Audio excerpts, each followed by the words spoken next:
Helens looks something like this. And in 4,000 years, it grew back up. So she's been doing that over and over again. And Mount Saint Helens is a rather young volcano. You can tell because it's this perfect ice cream cone, right? There hasn't been time to erode. It just keeps exploding, falling down, and regrowing.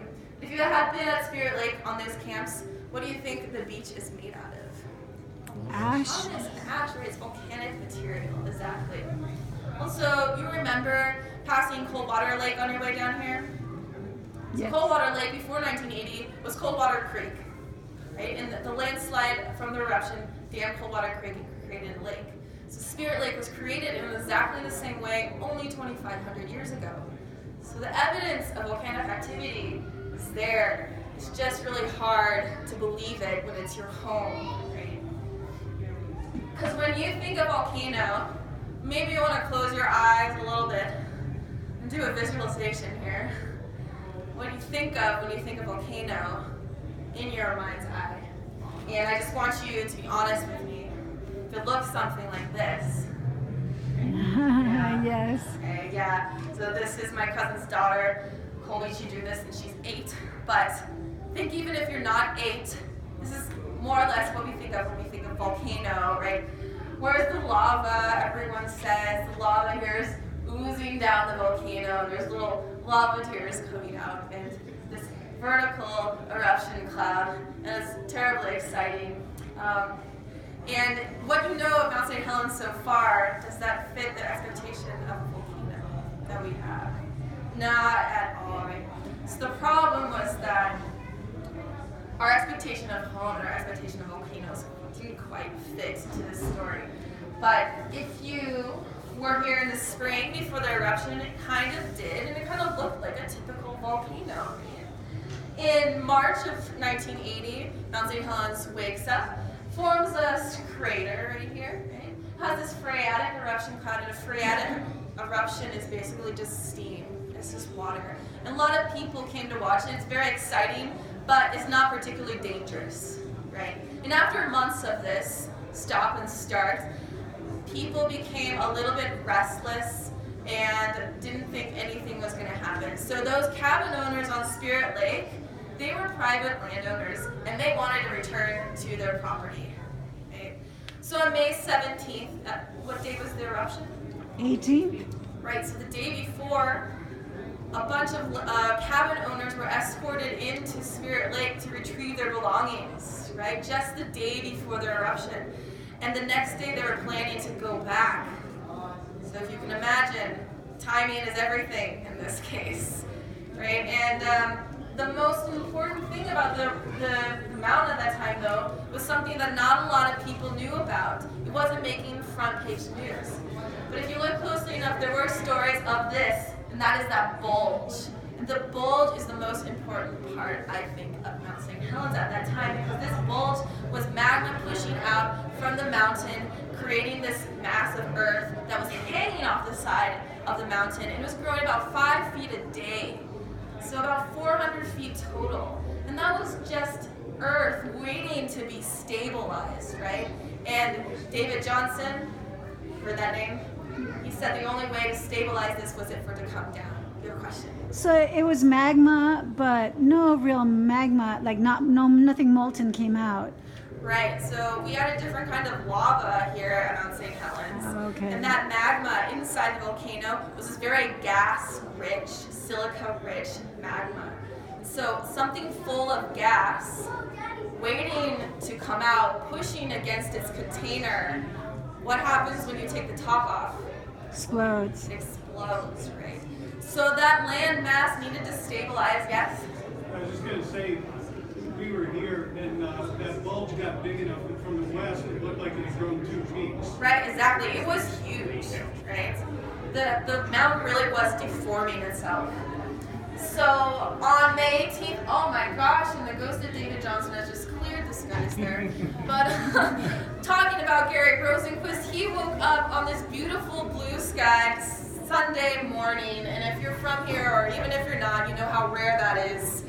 And Garrett Rosenquist had been up all night with his friends, And he had his tripod ready. His tripod was centered on Mount Saint Helens perfectly. And he had a friend there, William Dilly, and he nudged him and said, "Hey Gary, something's happening to the mountain." And indeed it was. And that was the largest recorded landslide in history, right? And that was that bulge coming down and stabilizing itself. And it goes about 200 miles per hour average. It goes towards Spirit Lake, comes right over this ridge where we're sitting, continues that way, and it goes down the North Fork of the Toutle River Valley, depositing itself as it goes.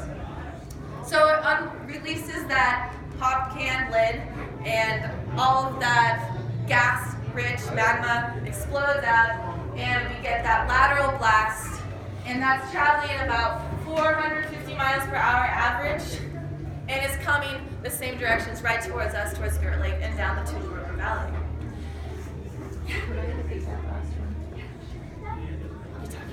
Don't steal it. Cool. So, here on this ridge, who was sitting on this ridge, Johnston Ridge? David Johnson. David Johnson, young 31-year-old geologist, attractive guy, charming, charismatic, liked by his colleagues and others. He was sitting on this ridge by himself. That lateral blast here, it comes towards us, it reaches this area about 45 seconds. So your walk from the edge of the parking lot up to our front doors is about 2 minutes, 25 seconds. Before you can even get to your car, that lateral blast is here. It keeps on going down the river valley, and do you remember passing by Castle Lakeview Point? That's about 8.5 miles. And there was a man named Ray Blackburn, who was also a photographer. He worked for the Columbian newspaper Vancouver and also National Geographic. And that lateral blast reached him in about 76 seconds, 8.5 miles. So he was killed too? Yeah. A few days later, A few days later, they find his car with his body buried inside, filled with debris. His film is no good because of the heat of the eruption. Very, very hot. So something happened the day before. How come these people were hanging around? Nothing happened the day before. Actually, it was quite calm, so people were in this lull of peace. Yeah, the Spirit Lake cabin owners came the day before to retrieve the lungs and were escorted out that same day. Right? So if you keep on going down the river valley, remember Elk Rock Viewpoint? Yeah.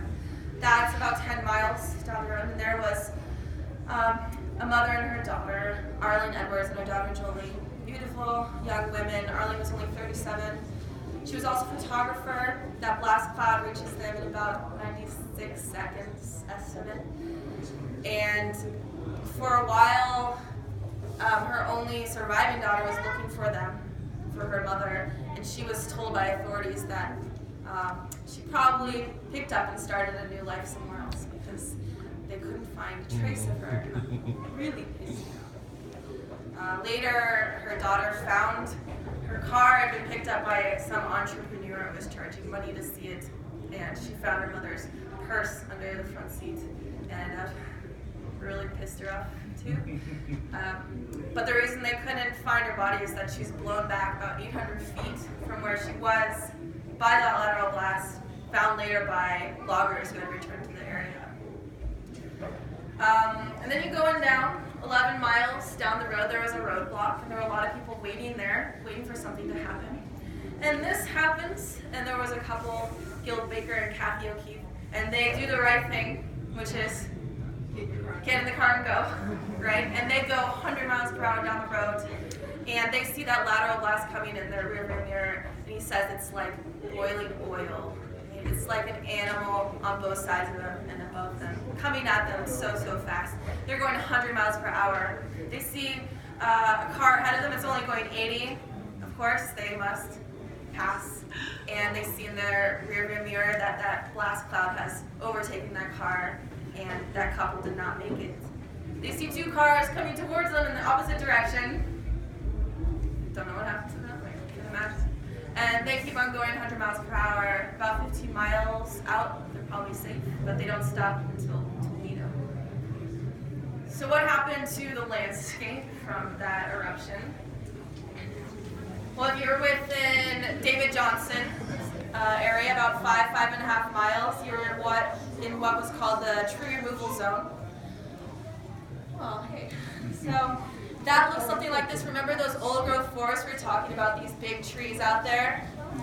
Those were completely removed by that lateral blast, picked up and taken with it further down the valley. I'll be done in like 2 minutes. I know you guys are anxious to see me. Really, like 2 minutes. If you were within 15 miles, you were in the tree blowdown zone. And those big trees were just knocked over like matchsticks. And if you survived this, some people did. Maybe they were in sheltered pockets.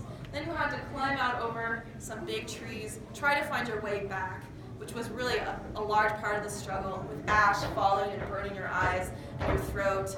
There was one man, he went about 6 miles. His idea was to hike out with a sleeping bag over his head. Didn't quite make it. A lot of people asphyxiated on ash. That's how they died. How far up did you say that was? About up to 15 miles. Yeah. And then, of course, there's Spirit Lake. And what happened to Spirit Lake? Is Harry still there? Harry Truman? No. Is he still there? I'm sure he's still buried there. underneath ash. Yeah, Harry Truman was still there. Because, like he said, if you took him away from Spirit Lake, there really was no life for him. And he truly believed that. So he stayed there in his lodge. But what happened to the lake? So first we talked about that lateral blast. The landslide that came out. And that landslide was that bulge coming down off the mountain, and that's going about 200 miles per hour. And then the lateral blast. What do you think reached Spirit Lake first? Was it the landslide or the lateral blast? Blast? The lateral blast, right? Because it's going so fast, it overtakes the landslide and blows down all the trees on the banks of Spirit Lake. And then that landslide comes through, it pushes up all the water, and the water grabs all those trees on those banks, and it brings them back down to the surface of Spirit Lake. The landslide has come through, and it's raised the bottom of Spirit Lake about 200 feet, right? And then the water comes back down, it's raised 200 feet, it has to go somewhere, so it goes out. And Spirit Lake has then doubled in size. And it's a completely different lake. So Harry Truman's lodge, private cabins, summer camps, Harmony Falls Lodge, all buried under about 200 feet of Mount Saint Helens.